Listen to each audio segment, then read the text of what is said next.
Gloire au Seigneur. Soyez bénis au nom de Jésus. Et que la grâce de Dieu nous soit encore multipliée ce matin. Nous sommes à un jour du début de juillet en prière.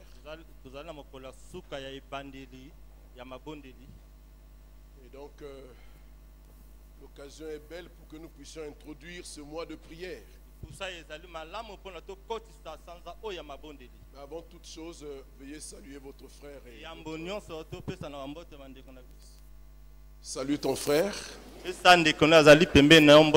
Salue ta soeur à côté de toi. Souhaite-lui la bienvenue dans la maison du Seigneur, dans la présence de Dieu. Et souhaite-lui déjà un bon juillet en prière. Dieu lui passe des bons moments de prière en juillet. Des moments de rafraîchissement. Des moments de restauration. Le Seigneur prévoit de nous faire du bien. Il y a des beaux textes, des beaux enseignements que nous allons avoir jour après jour. De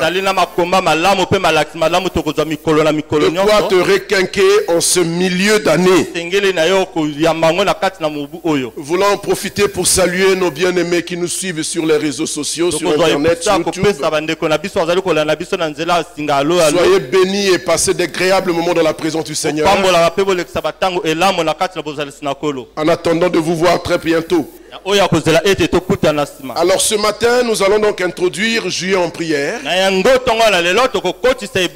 Nous allons emprunter le thème de ce juillet en prière.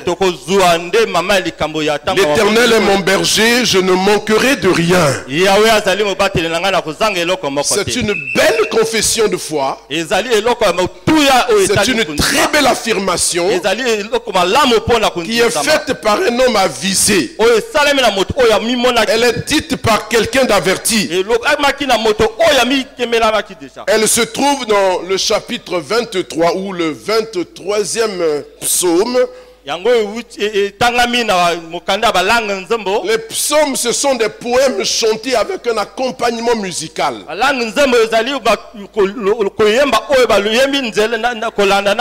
Et beaucoup d'auteurs, compositeurs ont chanté ce psaume, dont notre sœur Michel Chabani que nous avons interprété ce matin. L'Éternel est mon berger, je ne manquerai de rien. Alors je voudrais qu'on nous mette le texte au tableau, nous allons le lire en chœur. Est-ce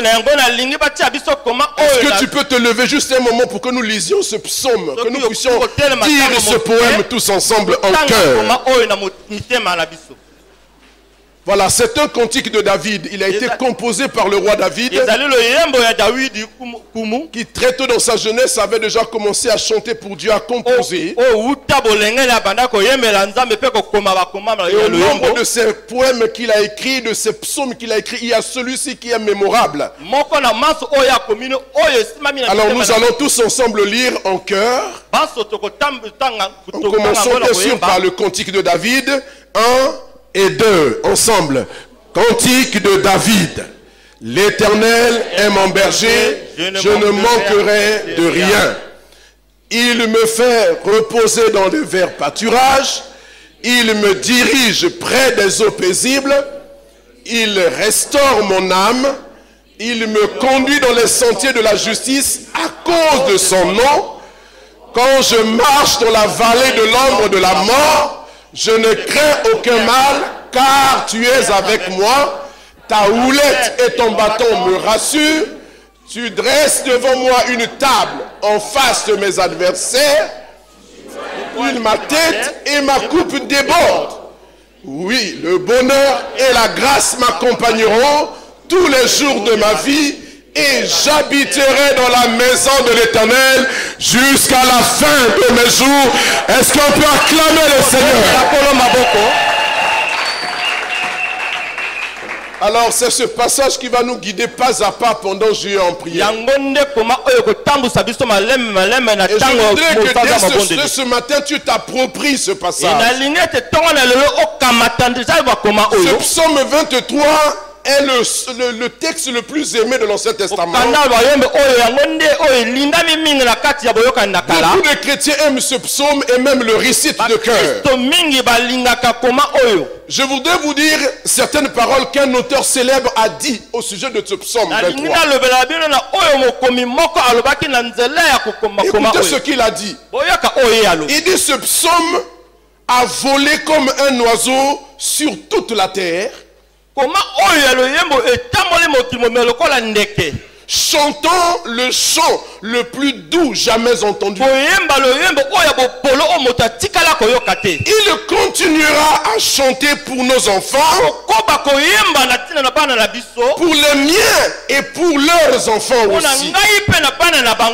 Il s'envolera vers le sein de Dieu, et là il réalisera, il repliera ses ailes et continuera à chanter pour toujours dans un cœur joyeux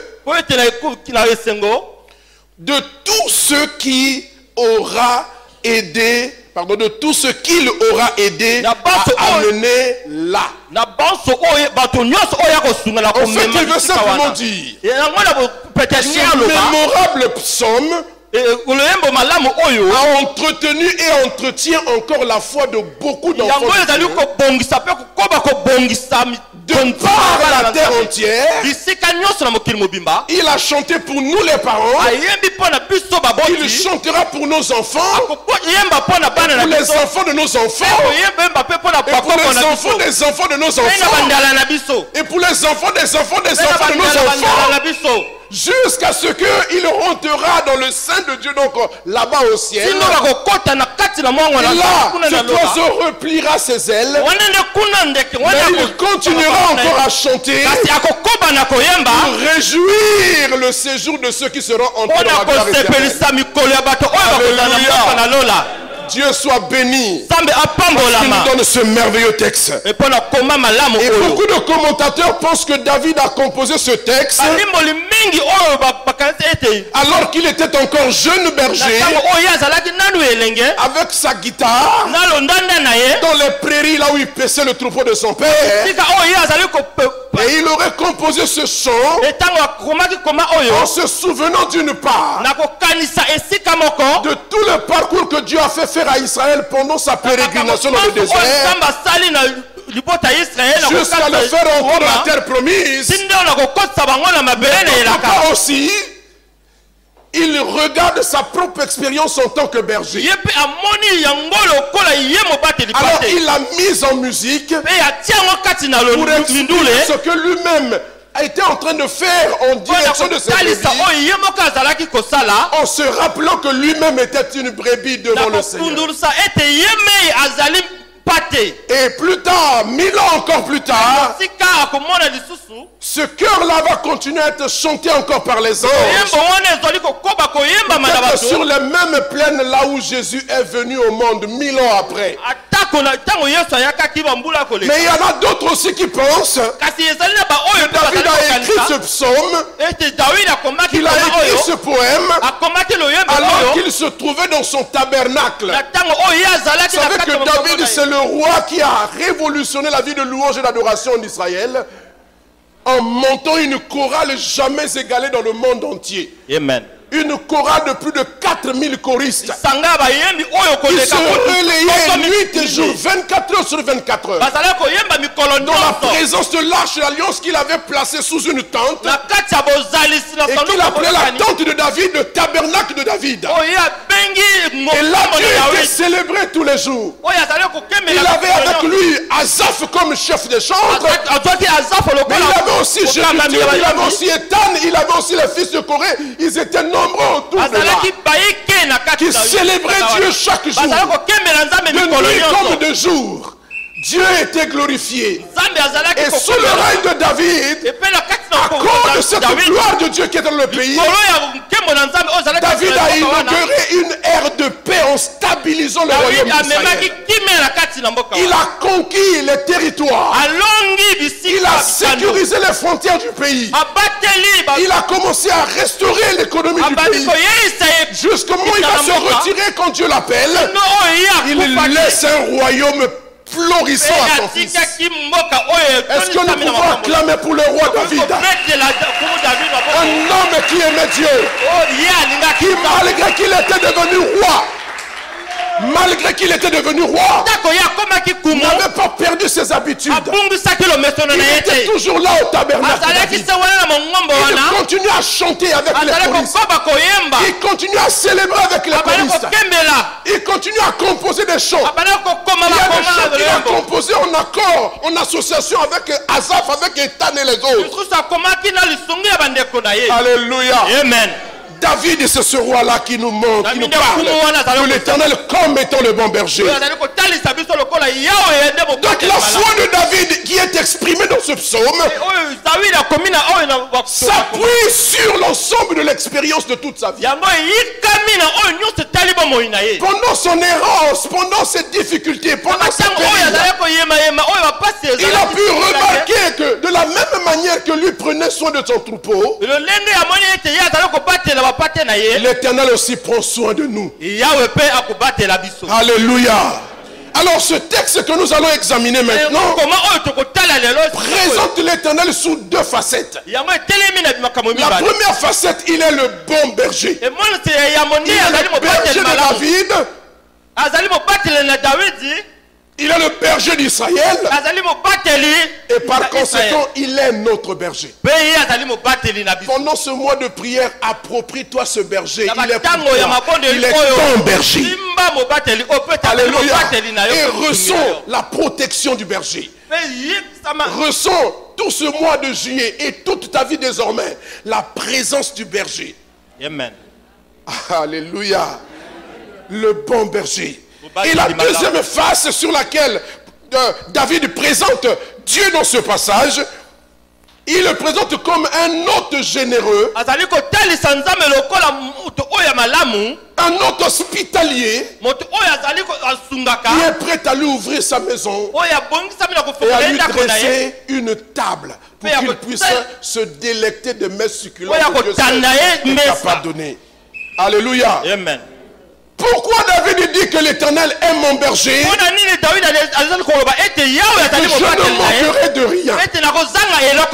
Pourquoi cette affirmation? Bien-aimé, je veux te dire ce matin que tous les besoins de la brebis se trouvent dans les mains du berger. Et je veux que tu saches que tu es une brebis entre les mains du Seigneur. Et que tous tes besoins sont réduits dans les mains du Seigneur. Tout ton bonheur se trouve entre les mains du Seigneur. Tout ce dont tu as besoin se trouve entre ses mains. Pourquoi David le présente comme le bon berger et qu'il ne manquerait de rien? Alléluia. Amen. Il y a plusieurs bénédictions dans ce texte que nous allons voir. Alléluia. Amen. Voyez l'image du berger. Nous ne pouvons pas très bien la comprendre ici en Afrique centrale. Parce que même lorsque nous sommes des éleveurs, nous avons une végétation luxuriante. Nous avons des sources d'eau partout. Les brebis n'ont pas besoin de nous pour aller au pâturage, pour aller se débrouiller tout seul. Mais l'image du bon berger, si nous doit parler de cela aux Africains qui sont de l'autre côté du Sahel, là où la végétation est difficile, là où les sources d'eau sont difficiles, il comprendra mieux que nous ce qui est dit à David. Parce que être berger là-bas est quelque chose de vraiment difficile. Et pourtant, ce peuple d'éleveurs se nourrit des brebis, se nourrit de cette chair-là. Ce sont des grands éleveurs avec très peu de possibilités. Ils réussissent à faire des grands élevages pour pouvoir nourrir leur population. Mais nous, Dieu nous a tellement gâtés que nous sommes tellement paresseux et réduits au braconnage.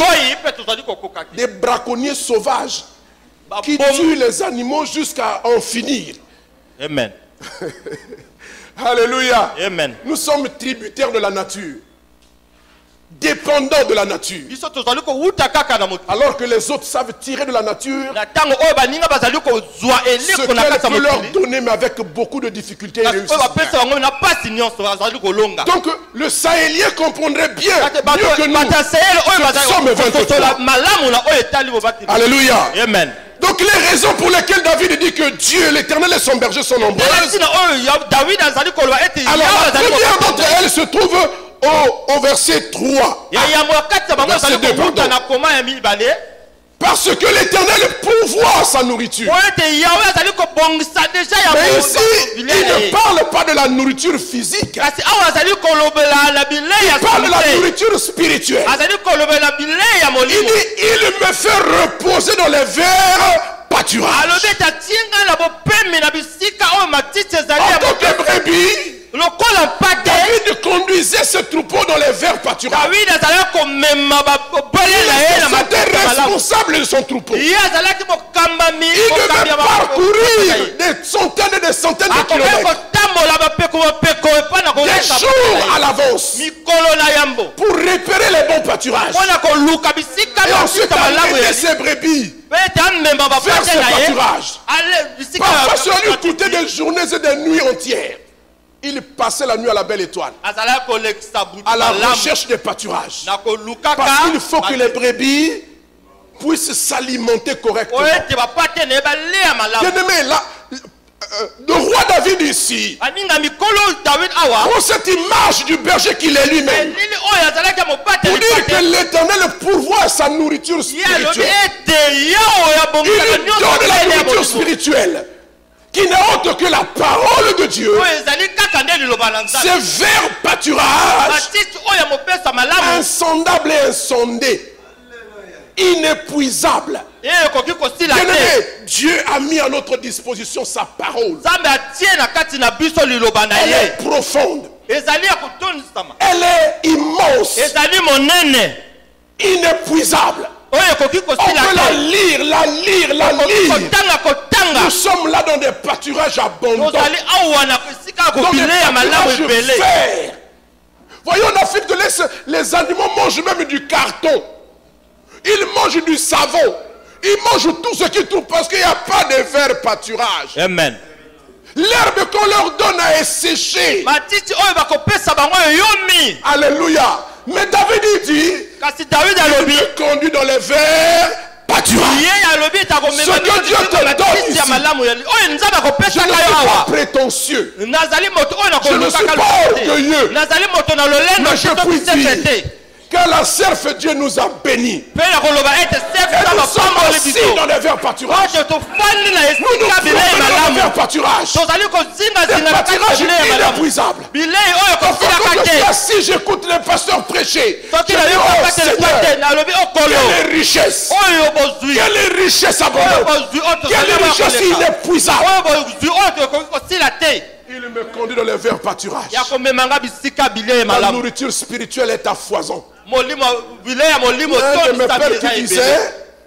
Un de mes pères disait, la nourriture spirituelle ou les choses de l'esprit sont à consommer sans modération. Vous pouvez vous permettre de faire des excès de table. Ça c'est permis. Alléluia. David est heureux d'avoir l'Éternel comme berger. Parce que les pâturages verts sont garantis. La bonne parole est garantie. Quand je viens au culte, je suis sûr que je vais écouter une bonne parole.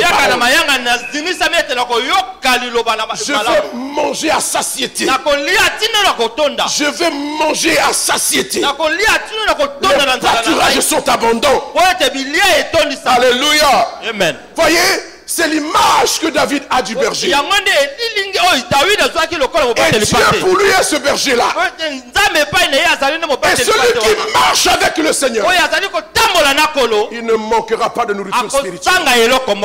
Il ne sera jamais de la sécheresse. Même quand autour de lui ça ne va pas, lui il est alimenté convenablement. Pendant que les païens gémissent, pleurnichent, lui il est stable, lui il est assis, il est bien planté, il est bien nourri. Les pâturages sont abondants et ils sont de bonne qualité. Vous êtes heureux. Je dis que vous êtes heureux.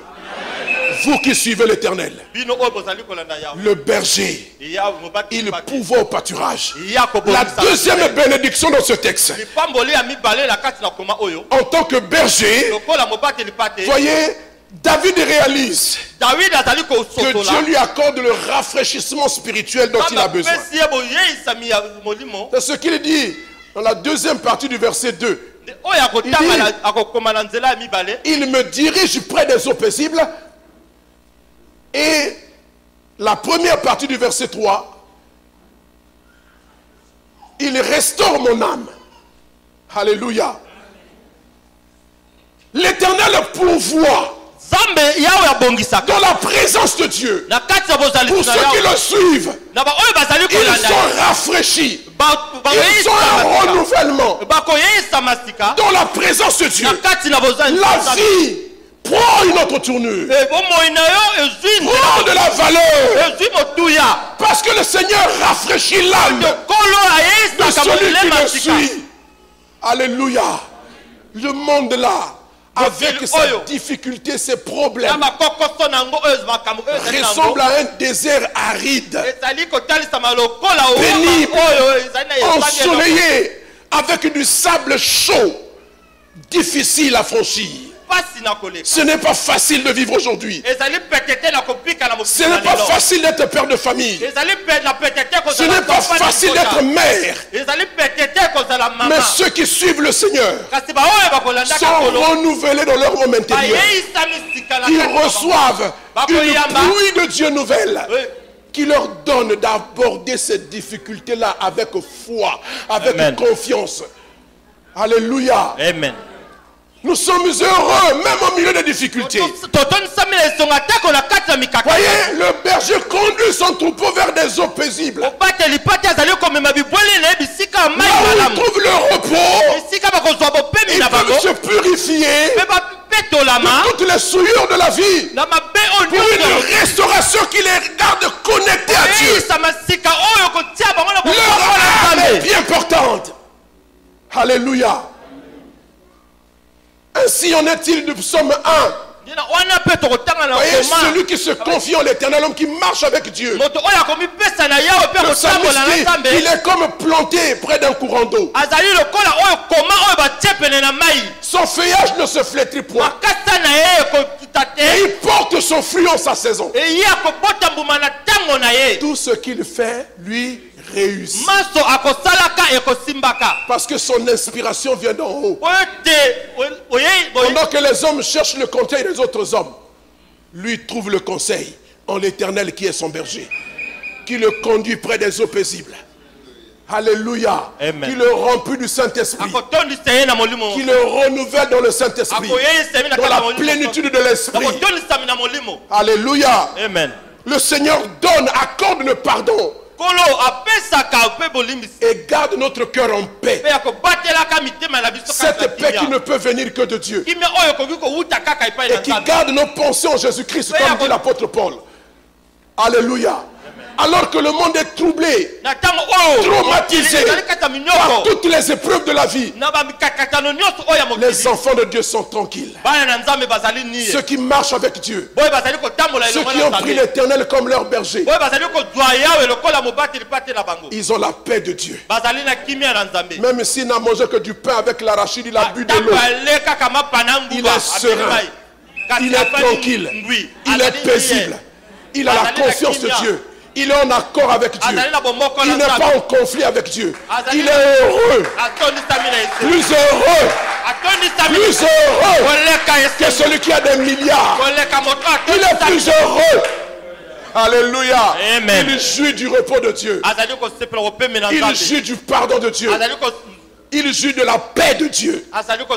La troisième bénédiction, il conduit dans les sentiers de la justice. Bien-aimé dans le Seigneur, dans un monde plein d'injustice, où nous aussi nous sommes tentés de faire comme les autres, d'imiter les autres. Alléluia. Je vous ai dit, un jour une autorité m'a dit dans son bureau que dans un pays où tout le monde vole, l'honnête homme est un fou. Alléluia. Voyez, si vous écoutez ça, vous allez dire comme eux, ce n'est pas moi qui arrangera ce pays. Il y en a d'autres qui ont commencé avant moi. Et moi, si je prends, qu'est-ce que ça va faire? Ça va faire quelque chose. Parce que tu es libre. Alléluia. Amen. Parce que l'Éternel est ton berger. Il va te conduire dans les sentiers de la justice. La justice est établie dans le cœur. Elle est réjaillie dans tes actes. Tu ne peux plus faire comme les autres. Parce que le bon berger veille sur toi. Parce que ta conscience travaille encore. Lorsque tu voudras faire comme les autres, non seulement ta conscience te le reprochera, parce que tu es injuste, parce que tu marches dans la justice, parce que le Dieu de justice te conduit dans la justice. Tu ne peux pas faire ça. Tu ne peux pas agir comme eux, sinon à trahir la race des élus, sinon à trahir le peuple de Dieu, sinon à trahir le berger. Alors tu tiendras dans la justice. Alléluia. Amen. Parce que le bon berger te conduit. Oh, que Dieu soit béni. Le bon berger connaît le chemin. Il connaît le chemin. Et il nous mène en évitant les dangers possibles. Pour nous faire arriver dans les verts pâturages. Il nous conduit avec assurance. Il s'assure que pendant qu'il conduit les brebis, il s'assure qu'aucune ne se perd. Il va à la recherche. Il les garde toutes pour les conduire vers les destinées éternelles. L'Éternel est mon berger. Et tenez-vous tranquille, bien-aimés. J'ai aimé cette petite phrase à cause de son nom. Il fait toutes ces choses à cause de son nom. Parce que tu portes le nom de l'Éternel. Parce que le nom de l'Éternel est invoqué sur ta vie. Les yeux de Dieu te regardent. Il est obligé de te conduire. Il se sent en devoir de te conduire dans la justice. Parce qu'il y va de sa réputation. Il y va de son honneur. Bien-aimé dans le Seigneur, pendant que nous sommes sur la terre, nous avons vocation à glorifier Dieu. Ceux qui ne connaissent pas Dieu, quand ils nous voient, ils doivent dire, oh, Dieu soit loué. Frères bien-aimés, faisons très attention à marcher à la suite du bon berger pour qu'il nous conduise et suivons la direction de Dieu. Marchons d'après cette direction. Obéissons simplement. Il nous fera arriver à bon port. Aucun péril ne nous submergera. Aucun problème ne nous anéantira. Celui qui veille sur nous est juste. Celui qui exercera la justice à ta place. Ne te venge pas toi-même. Lui te vengera. Notre Dieu est un Dieu de justice. Et le Dieu de justice ne peut qu'avoir des enfants de justice. Amen. Il n'est pas possible que tu marches avec un Dieu de justice et que tu sois injuste dans les affaires de cette vie. Alors tu rateras les affaires éternelles. Parce que la justice de ce monde n'est rien devant Dieu. Alléluia. Et Dieu te conduit dans les sentiers de la justice. À cause de son nom. Sa réputation est mise en jeu. Quand je médite et je regarde là où Dieu m'a ramassé, pour qu'il me donne cette responsabilité de paître son peuple et de le conduire. Je comprends comme David que le Dieu de justice me conduit dans les sentiers de la justice. Et je lui fais confiance. Et je me tends sur lui. J'espère en lui. Sachant qu'il est juste. Et qu'il me conduira justement. Amen. Alléluia. Amen. Je ne panique pas. Ce monde n'a plus de valeur devant nous. N'aimez pas ce monde. C'est un monde injuste. Il ne vous donnera rien. Sinon l'illusion de la justice. L'illusion du bonheur. Illusion sur illusion. Et à la fin, tu perds ton âme. Mais celui qui se confie en l'éternel, il est conduit dans les sentiers de la justice. Et Dieu s'engage à le conduire. Alléluia. Dieu s'engage. Dieu jure par lui-même. À cause de son nom. Oui. Vous savez que désormais ta vie ne sera plus jamais dissociée du nom de l'Éternel. Elle est intimement liée avec le nom de l'Éternel. Ceux qui me connaissaient avant, ils savent maintenant que je suis serviteur de Dieu. Où que j'aille, je porte cette étiquette. Et le Dieu dont je suis l'ambassadeur me conduira dans la justice. Il arrive que je sois injuste dans les choses de la terre. Je fais quoi? Je m'agenouille. Je dis Seigneur, pardonne-moi, j'ai été injuste. Restaure-moi et conduis-moi encore. Et encore et encore et toujours. Alléluia. Il nous conduit. Parce que nous portons son nom. Bien-aimé dans le Seigneur. Il en est ainsi d'un homme dont la femme porte le nom. Ah. Alléluia. Elle a quitté ses parents, elle a perdu son nom de jeune fille. Elle s'appelle maintenant Madame Moressé, Madame Okuya, Madame Bessa. À cause de cela, je dois bien me tenir. Ah oui.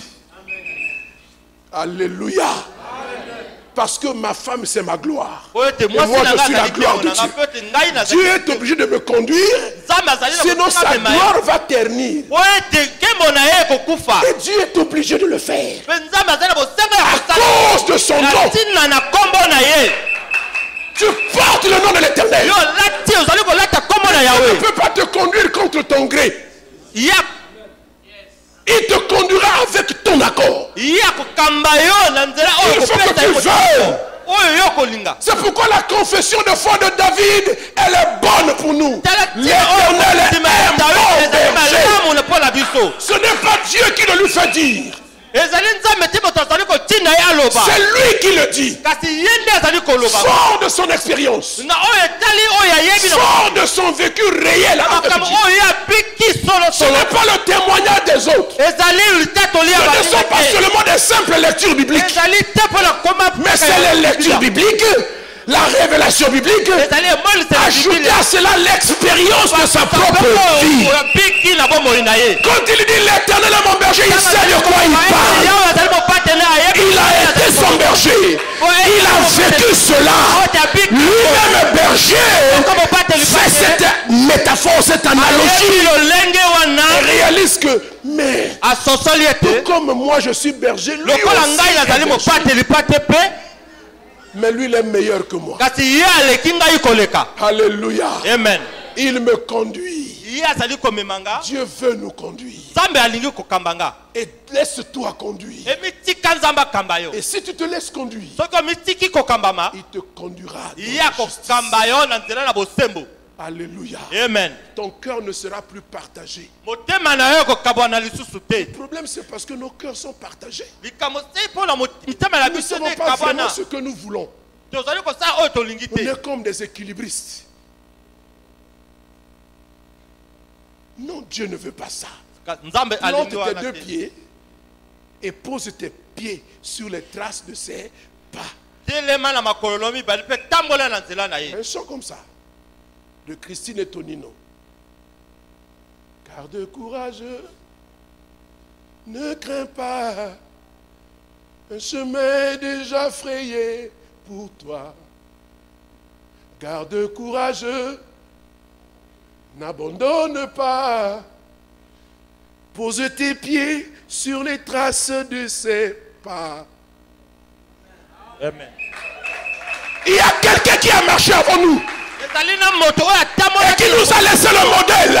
Dieu qui était dans les cieux, il a abandonné la gloire, il est venu s'est incarné. Il dit, je vais leur montrer le modèle. Il est possible d'aimer Dieu et de lui obéir. Il est possible de marcher dans les voies de Dieu.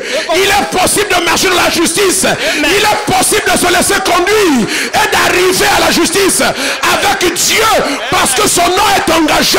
Cet homme-là qui nous a précédés, il s'appelle Jésus-Christ.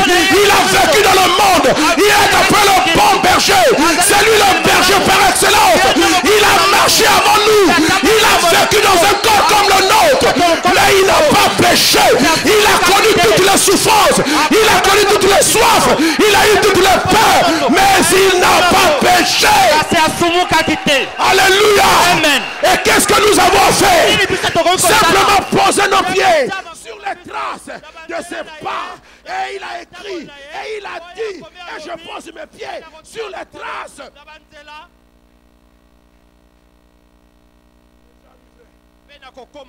L'Éternel est le garant de cette marche. Il est le garant de cette marche. Parce que je porte son nom. Je veux que tu acclames le peuple de Dieu.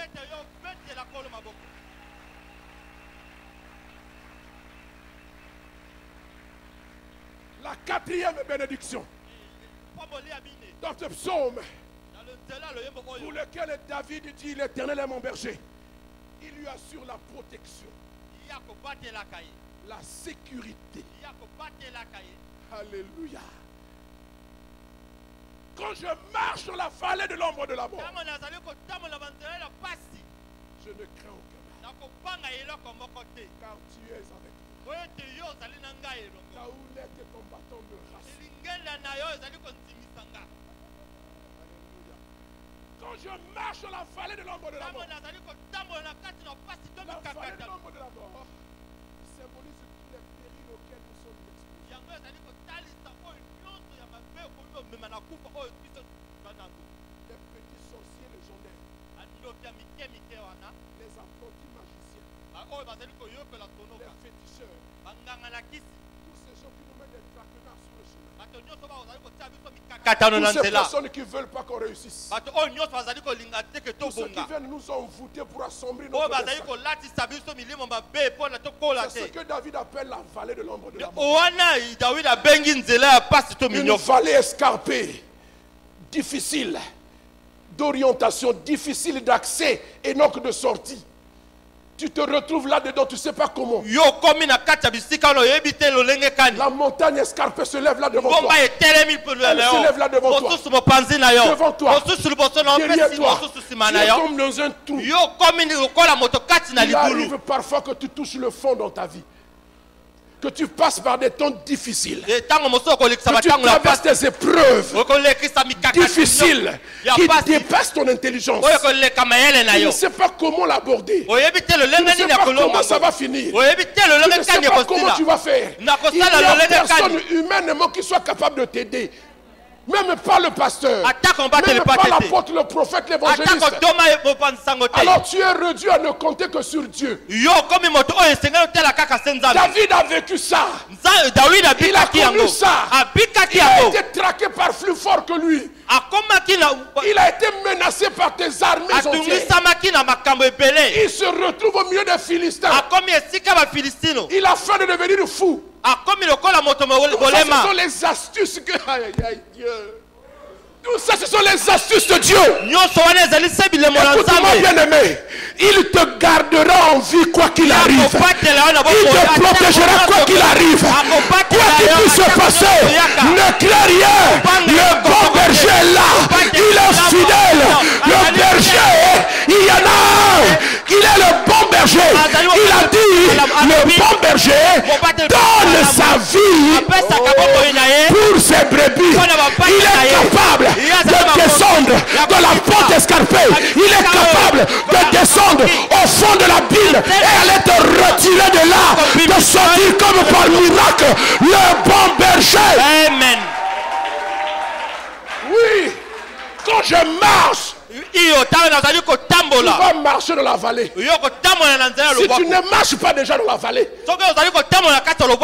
si tu es dans la vallée, écoute-moi, vole au secours, prends ce psaume. Mais ne t'arrête pas à la lettre. Va dans l'esprit de ce texte. L'Éternel, c'est lui qui a créé les vallées. Alléluia. Ce n'est pas comme le constructeur de l'avion ou le fabricant de la voiture qui se fait tuer par sa propre création. Le nôtre, il gère sa création. La preuve, un jour, ses disciples sont partis. Il leur a dit, traversez, je vous rejoins. Ils ont pris la barque, ils ont traversé. Et puis la nuit est tombée pendant qu'ils traversaient. Et puis il voit dans la clameur de la nuit, le bon berger est en train de marcher sur sa création. Sur l'eau. Il est en train de marcher dessus. Il a donné un ordre. Il dit maintenant, oh, je vais se servir de toi comme un macadam. Tu n'es pas l'eau à l'instant là. Pour moi, tu es macadam. Et puis, il a réduit son poids au point qu'il peut marcher sur l'eau. Il a marché sur l'eau. Il a marché sur l'eau. Et Pierre a vu. Il a dit, oh, berger, bon berger. Ça, j'ai jamais vu. Mais ça, tu ne m'as pas encore monté. Tu es aussi capable de ça. Il dit oui, ça aussi je sais faire. Parce que c'est ma création. Je peux marcher sur lui. Normalement, un homme normal, quand il marche, il s'enfonce. Mais moi, je marche. Alors Pierre a dit, ah, c'est pas un fantôme. Il dit non, c'est moi. Alors il dit, si c'est toi, Seigneur, ordonne. Ordonne que je te suive là-bas. Il a dit, oh, viens petit. Et Pierre aussi a marché. Viens pas.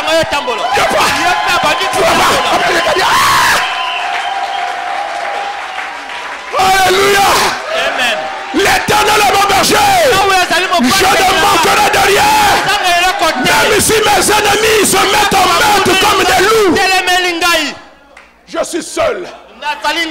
Mais j'ai une myriade d'anges avec moi. Tu n'es pas seul. Ne désespère pas. N'aie pas peur. Ne pleure pas. Ne gémis pas. Tu vas faire honte à ton berger. Un enfant qui pleure. Alléluia. Un jour, je marchais dans les rues de Brazza. Je vois une petite fille. Elle est sortie de la parcelle par mes gardes. Elle s'est égarée.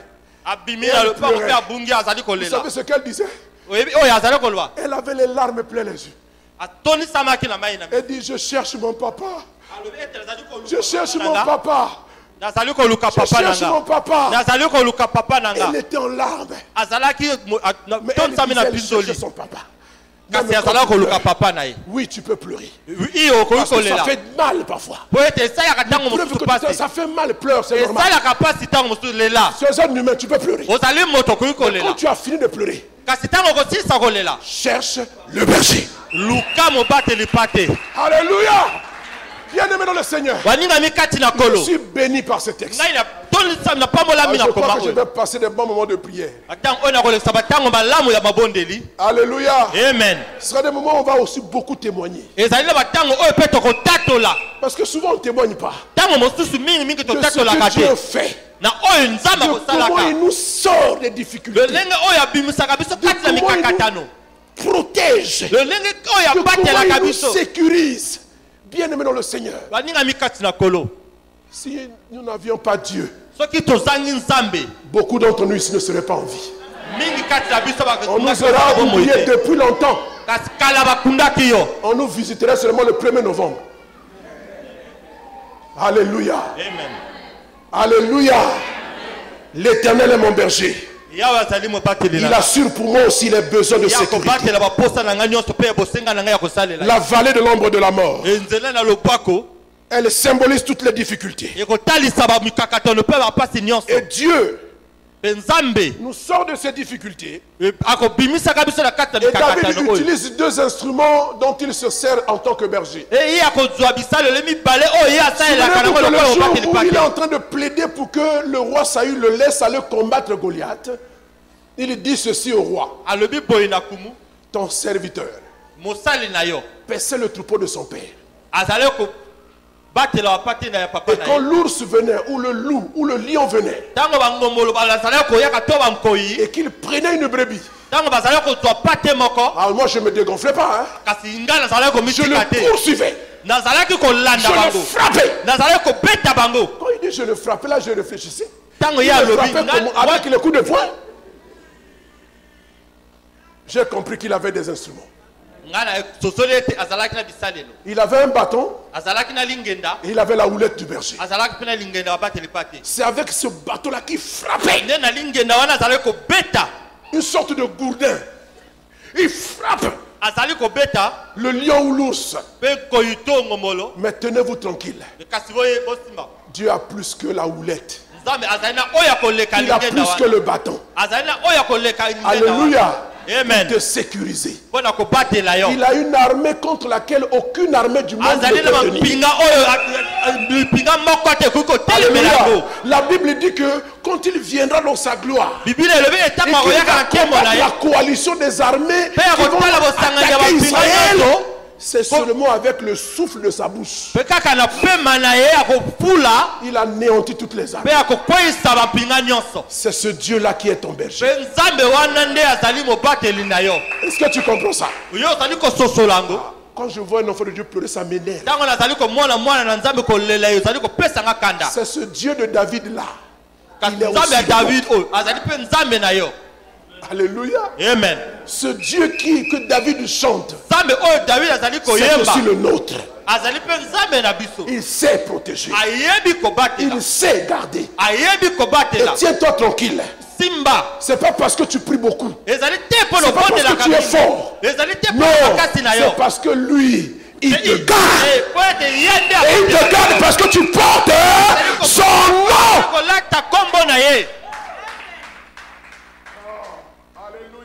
Amen. Alléluia. Amen.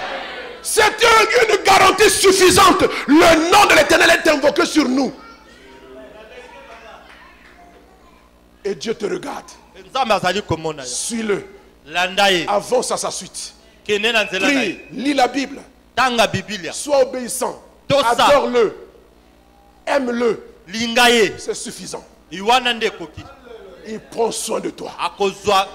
Il te prend en charge. Il te prend en charge. Alléluia. Sa houlette et son bâton me rassurent. Et je veux dire que le chrétien fidèle qui marche à la suite de Dieu ne se trouvera jamais en face des situations qui échapperont au contrôle de Dieu. Écoute-moi très bien. Il peut arriver que Dieu permette que ce résultat t'arrive. Mais ça ne veut pas dire qu'il n'est pas là. Dimanche passé, le docteur nous a parlé d'un cas à la limite du désespoir. 4 jours, Lazare est mort et il sentait déjà mauvais. La pourriture. Jésus appelle ça le sommeil. Ta situation peut dégénérer. Écoute-moi bien ce matin. L'ampleur de ta détresse. L'ampleur de ta détresse. L'ampleur de ta détresse cache la gloire de Dieu qui va se manifester. Plus la situation est désastreuse, plus le péril est grand, plus la gloire de Dieu suffisante se manifestera pour te sortir de là. Il y a des choses que Dieu fait, elles finissent par te révéler pour toujours. Parfois il faut accepter que ça s'abîme, que ça se dégrade totalement. Et l'on voit comment tu vas renaître de tes cendres comme le phénix avec la puissance de Dieu. Il n'y a rien qui échappe au contrôle de Dieu. Il n'y a rien qui soit trop grand pour Dieu. Parce qu'il est le Tout-Puissant. El Shaddai est mon Dieu. Alléluia. Amen. De qui aurais-je peur? Et nous avons dit deuxièmement que le psalmiste présente sous une deuxième facette. Voyez, à partir du verset 5, on a l'impression que le décor change. Le psalmiste passe comme du coq à l'âne. Mais il reste dans la même thématique. L'Éternel est mon berger. Je ne manquerai de rien. Mais là, il sort de tout ce qui a bénédiction spirituelle, toute la sécurité spirituelle que Dieu nous offre. Alors pour parler de quelque chose de spécial, il dit, tu dresses devant moi. Voyez, il change même de personne, de forme de conjugaison. Avant il parlait de Dieu à la troisième personne du singulier.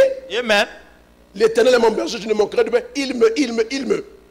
Et là, il change. Je dis souvent à certains enfants, on ne tutoie, on ne vous voit pas son père.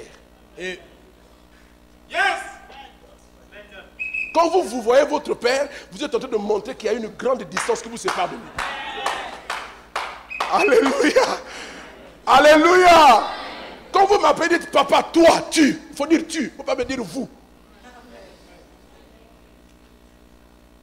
Alléluia.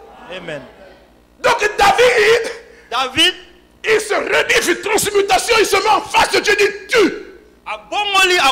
Il dit tu dresses. L'intimité a grandi d'un cran. Tu dresses. Pour moi, tu dresses devant moi une table en face de mes adversaires.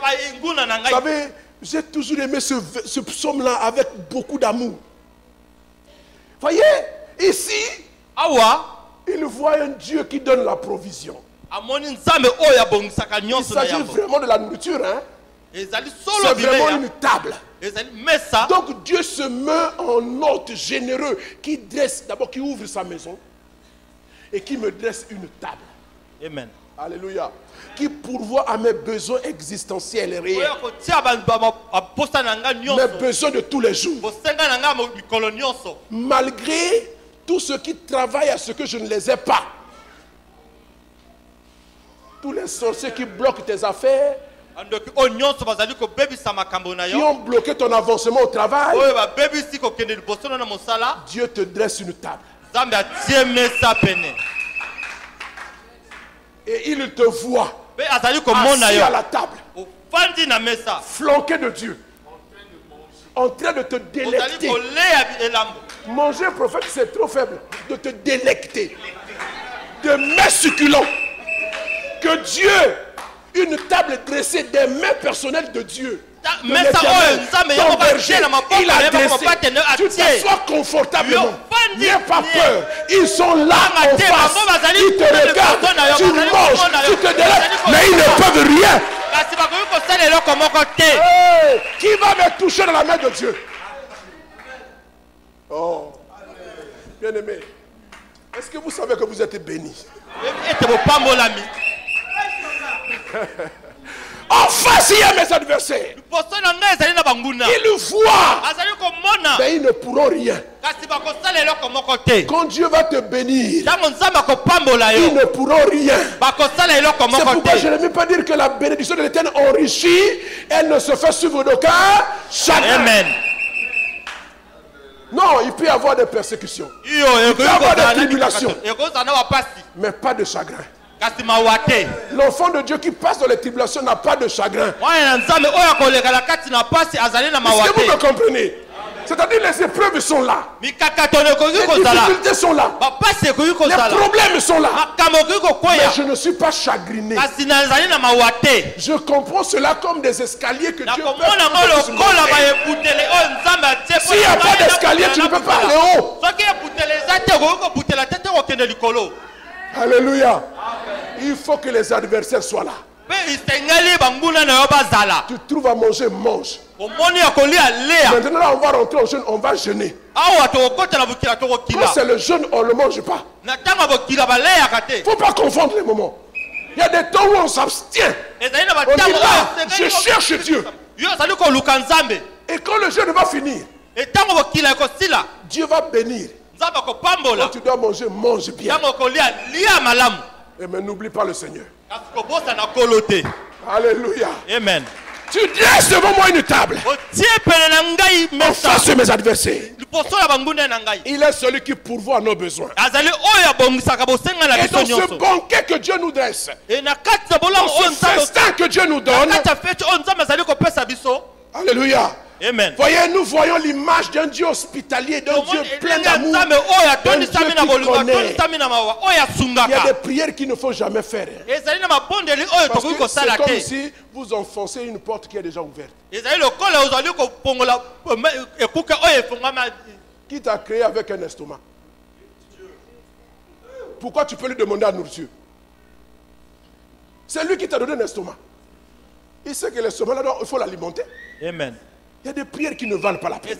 C'est pourquoi le Seigneur pouvait dire, ne vous inquiétez pas pour votre vie de quoi vous allez manger. Ces choses-là, ce sont les païens qui les recherchent. On va chercher quoi? On doit prier pour quoi? Le royaume de Dieu. Il avance. Ça veut dire quoi? C'est aussi un appel missionnaire. Amen. Si Dieu te dresse une table pour que tu manges, c'est afin que tu n'aies plus de soucis sur ce plan-là. Il faut oublier ça. Dieu y sait. Voyez, l'auteur, le Seigneur, il disait, si le Seigneur peut nourrir les oiseaux du ciel qui ne sèment ni ne moissonnent, si l'Éternel peut revêtir ainsi les lits des vallées ou des fleuves qui ne savent pas tisser, voyez?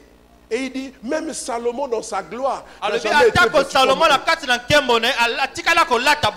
Il y a des choses qui ne doivent plus nous préoccuper parce que Dieu s'en occupe. C'est lui qui dresse. Tu peux travailler dur et ne rien avoir. Je ne dis pas qu'il ne faut pas travailler. Il faut travailler mais en comptant sur Dieu. Quand tu mets une plante en terre, tu la mets avec action de grâce, avec louange. Parce que c'est Dieu qui fait pousser. Alléluia. Amen. C'est pourquoi tu ne dois pas être ingrat. Même quand tu viens dans la maison de Dieu, apporte de la maison de Dieu les ressources pour faire avancer l'œuvre de Dieu. Parce que Dieu dresse pour toi une table. Amen. Et les adversaires sont là, ils ne peuvent rien contre toi. Ils peuvent te menacer, ils peuvent te tuer de tous les noms. Après, ils vont dire que toi, tu es sorcier, tu es un magicien. Dis oui, je suis magicien de Jésus-Christ. Parce qu'ils n'ont pas pu t'attraper, c'est pourquoi ils commencent à te dénigrer. Parce que Dieu dresse une table. Amen. Alléluia. Amen. Ils ont tout fait pour te bloquer, mon jour douce la kaka.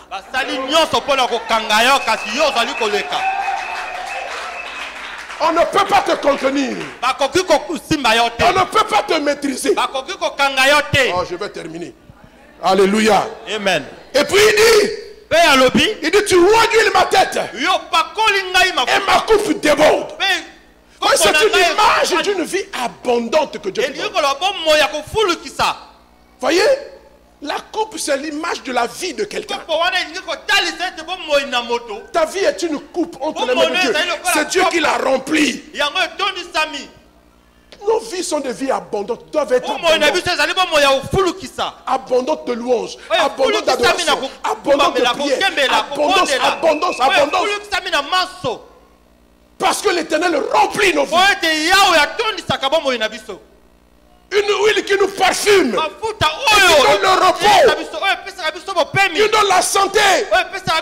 Bien, le Seigneur, je ne cesserai de témoigner. Je suis hyper tendu. Moi, je suis hyper tendu. Chronique, reconnu. Normalement, je ne devais pas prêcher comme je prêche là. Amen. À la fin, là, prenez ton chemin, mesurez, vous allez voir. 17, 18. Mais je suis vivant. Moi, je m'en fous. C'est vrai que parfois les médecins, c'est des gens qui vous font vivre dans la peur. Mais l'Éternel ouvre ma tête. Ce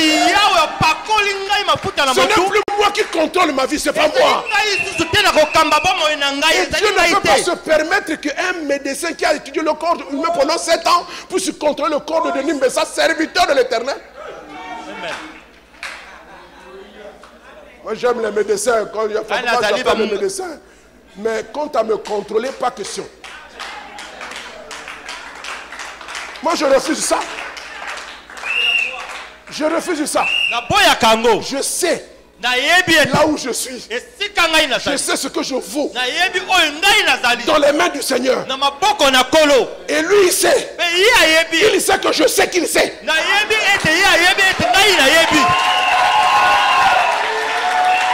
Bien aimé. Je sais qu'il sait que je suis un serviteur spécial. S'il me retire maintenant, ses affaires vont oui.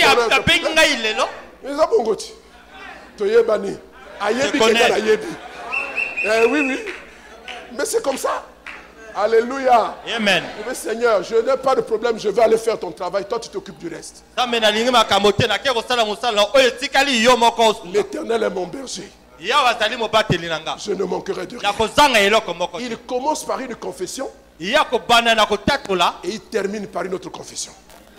Il dit, oui, le bonheur et la grâce m'accompagneront tous les jours de ma vie. Et moi, j'habiterai dans la maison de l'Éternel, dans le tabernacle de l'Éternel, à composer mes chants.